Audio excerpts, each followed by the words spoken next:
Hi hello ಎಲ್ಲರಿಗೂ ನಮಸ್ಕಾರ. ಇವತ್ತಿನ ಈ ಒಂದು ಸೆಷನಲ್ಲಿ 2019 ನಡೆದ ಸಾಮಾನ್ಯ ಕನ್ನಡ ಪತ್ರಿಕೆಯ ಒಂದು ಮುಂದುವರಿದ ಭಾಗವನ್ನು ಇಲ್ಲಿ ಡಿಸ್ಕಸ್ ಮಾಡೋಣ.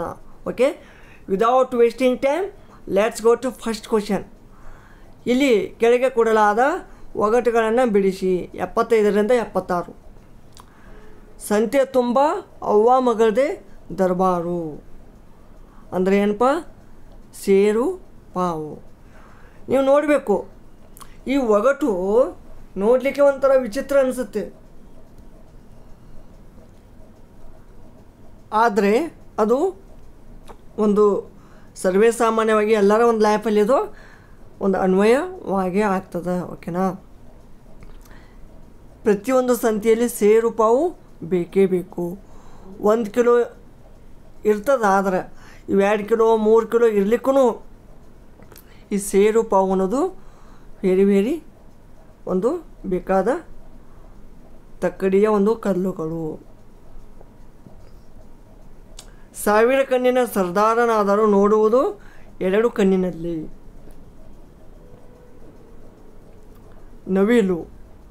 ನವಿಲಿಗೆ ನೀವು ನೋಡಬೇಕು, ಮುಂದೆ 2 ಕಣ್ಣುಗಳನ್ನು ನೋಡ್ತೀರಿ. ಓಕೆನಾ?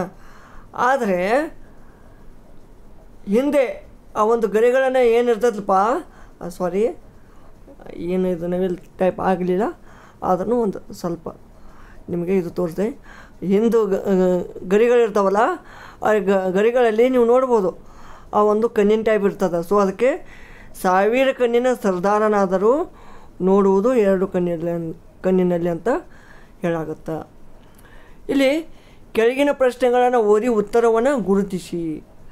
77ರಿಂದ 90. ಓಕೆನಾ?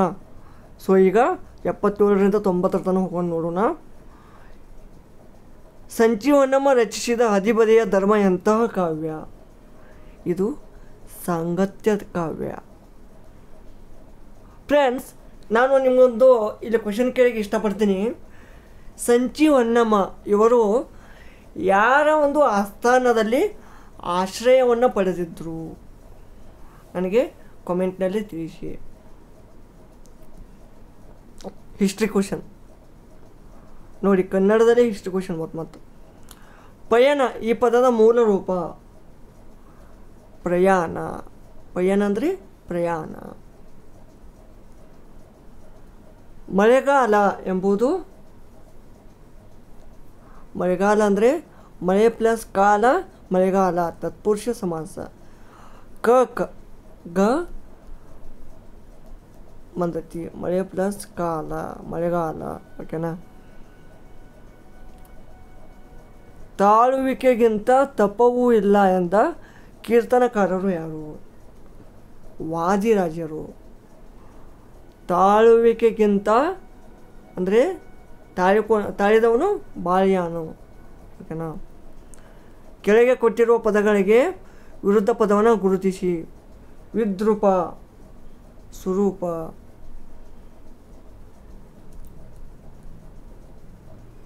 ಸದ್ಬಳಕೆ, ಸತ್ ಪ್ಲಸ್ ಬಳಕೆ, ಸದ್ಬಳಕೆ. ಸತ್ ಪ್ಲಸ್ ಬಳಕೆ, ಸದ್ಬಳಕೆ. ಇಲ್ಲಿ ತಕ ದ ಆದೇಶವಾಗಿ ಬರ್ತದೆ. ಬರೆಯಲಿಲ್ಲ ಎಂಬುದು, ಬರೆಯಲಿಲ್ಲ ಇಲ್ಲ ನಿಷೇಧಾರ್ಥಕ, ಅಂದರೆ ಅಲ್ಲಿ ಕ್ರಿಯೆ ಆಗಿಲ್ಲ ಅಂತ ಅರ್ಥ. ಓಕೆನಾ? ಬೊಂಬಾಯಿ ಬೊಂಡ ಎಂಬುದು ಡ್ಯಾಶ್ ವಿಶೇಷಣ, ಸಂಜ್ಞಾವಾಚಕ ವಿಶೇಷಣ.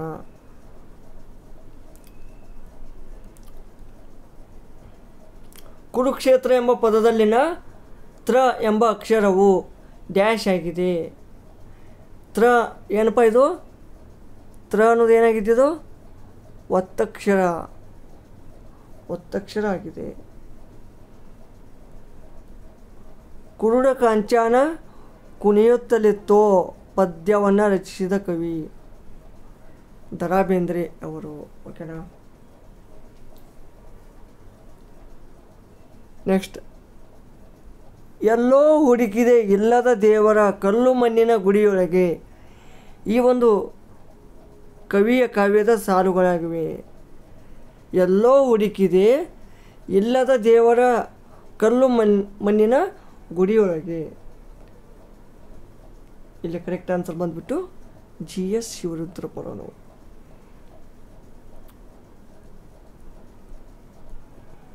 ಮುಸುರೆ ಕೈಯಿಂದ ಕಾಗೆ ಹೊಡೆಯುವುದಿಲ್ಲ, ಇದರ ಅರ್ಥ ಏನಂದರೆ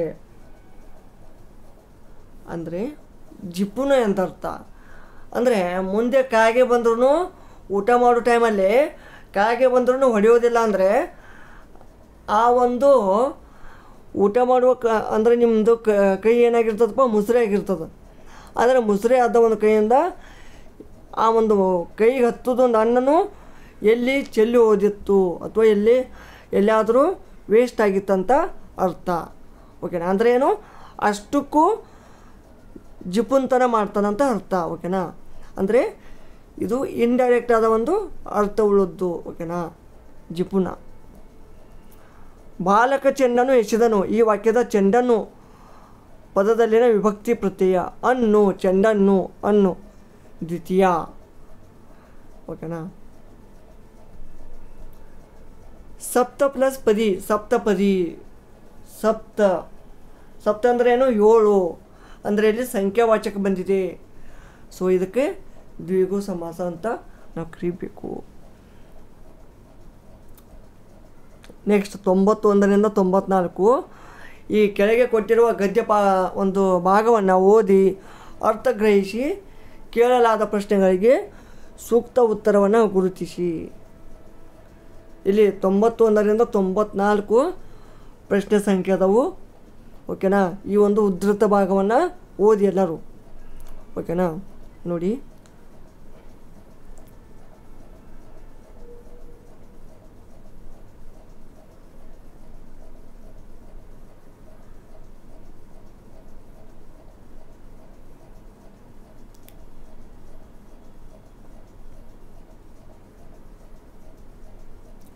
ಈಗ ಇಲ್ಲಿ ನೋಡಿ, ನೀವು ವಿಡಿಯೋ ಪಾಸ್ ಮಾಡಿ ಒಂದು ಈ ಗದ್ಯವನ್ನು ಓದ್ಬೋದು.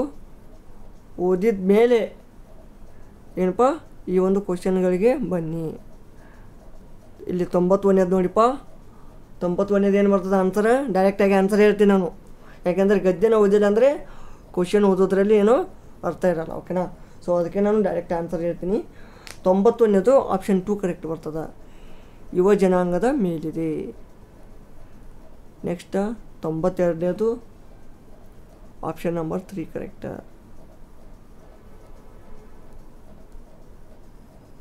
ನೆಕ್ಸ್ಟ್ 93ನೇದು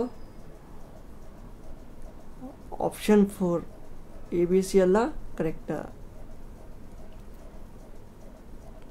ನೆಕ್ಸ್ಟ್ 94ದು ಕನ್ನಡ ಭಾಷೆಯು ಒಂದು. ಇಲ್ಲಿ ಕೆಳಗಿನವುಗಳಲ್ಲಿ ಖಾಲಿ ಇರುವ ಜಾಗಕ್ಕೆ ಸರಿಯಾದ ಒಂದು ಉತ್ತರವನ್ನು ಸೂಚಿಸಿರಿ. ಪ್ರಶ್ನೆ ಸಂಖ್ಯೆ 95ರಿಂದ 100.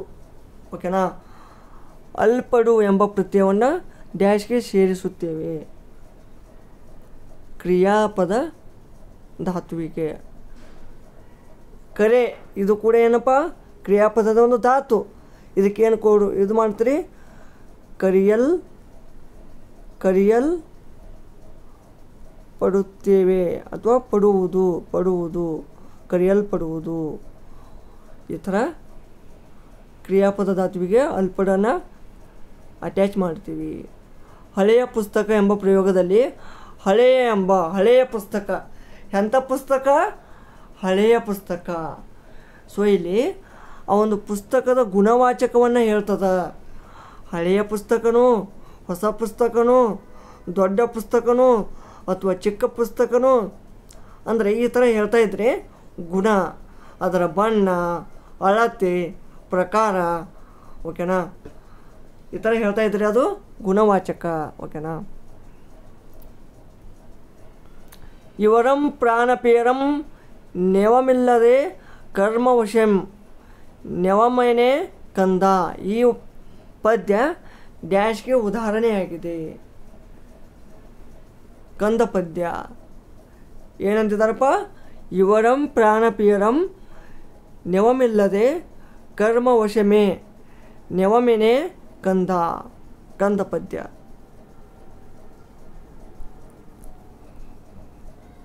ಈ ಕೆಳಗಿನವುಗಳಲ್ಲಿ ಓಷ್ಠ್ಯ ಧ್ವನಿಯಾಗಿರುವುದು ಪ ಬ ಪ ಬ. ಓಷ್ಠ್ಯ ಅಂದರೆ ಏನಪ್ಪ? ತುಟಿ. ಓಕೆನಾ? ತುಟಿ ಮೂಲಕ ಒಂದು ಈ ಧ್ವನಿಯಾಗಿರುವುದು. ನೀವು ನೋಡ್ಬೋದು ಪ ಪ ಅಂದ್ರೆ ಮುಂದೆ ತುಟಿ ಒಂದಕ್ಕೊಂದು ಬಡಿತಾವೆ. ಬ ಆ ತುಟಿ ಬಡಲಾರ್ದೇವು ಇವುಗಳ ಒಂದು ಧ್ವನಿನೇ ಆಗೋದಿಲ್ಲ. ಸೊ ಇದು ಓಷ್ಠ್ಯದ ಒಂದು ಉದಾಹರಣೆ. ನೆಕ್ಸ್ಟ್, ಜನಕಂಗೆ ನಾವನ್ಯರಲ್ಲ ಇಲ್ಲಿ ಜನಕಂಗೆ ಎಂಬುದು. ಜನಕಂಗೆ ಅಂದರೆ ಇಲ್ಲಿ ಚತುರ್ಥಿ ಬರ್ತದೆ. ಓಕೆನಾ? ಅಂಗೆ ಗೆ ಇಗೆ ಈಕೆ ಕೆ ಅಕ್ಕೆ ಹೀಗೆ ಕೆ ಇವೆಲ್ಲ ಏನು ಬರ್ತಾವಪ್ಪ? ಚತುರ್ಥಿ ವಿಭಕ್ತಿ ಪ್ರತ್ಯಯ. ನೆಕ್ಸ್ಟ್ ಲಾಸ್ಟ್ ಕ್ವಶನ್ ನೋಡಿ. ಪಂಚಮಿ ವಿಭಕ್ತಿಯು ಡ್ಯಾಶ್ ಕಾರಕ. ಇದು ಅಪಾದಾನ ಕಾರಕ. ಓಕೆನಾ ಫ್ರೆಂಡ್ಸ್? ಇದಿಷ್ಟು ಈ ಒಂದು 2019ರಲ್ಲಿ ಕೇಳಿರುವ ಒಂದು ಸಾಮಾನ್ಯ ಕನ್ನಡ ಪ್ರಶ್ನೆ ಪತ್ರಿಕೆಯ ಕ್ವಶನ್ಸ್ಗಳಾಗಿದ್ದವು. ವಿಡಿಯೋ ಇಷ್ಟವಾದಲ್ಲಿ ಲೈಕ್ ಮಾಡಿ, ಕಾಮೆಂಟ್ ಮಾಡಿ. ಇನ್ನೂ ನಮ್ಮ ಚಾನಲ್ಗೆ ಯಾರು ಸಬ್ಸ್ಕ್ರೈಬ್ ಆಗಿಲ್ಲ ಅವರು ತಪ್ಪದೇ ಸಬ್ಸ್ಕ್ರೈಬ್ ಮಾಡಿ. ಹಾಗೆ ಈ ಒಂದು ಎಲ್ಲ ವಿಡಿಯೋಗಳು, ಈ ಒಂದು ಕ್ವಶನ್ಗಳು ಮುಂಬರುವ ಎಲ್ಲ ಒಂದು ಸ್ಪರ್ಧಾತ್ಮಕ ಪರೀಕ್ಷೆಗಳಿಗೆ ಉಪಯುಕ್ತ. ಧನ್ಯವಾದಗಳು.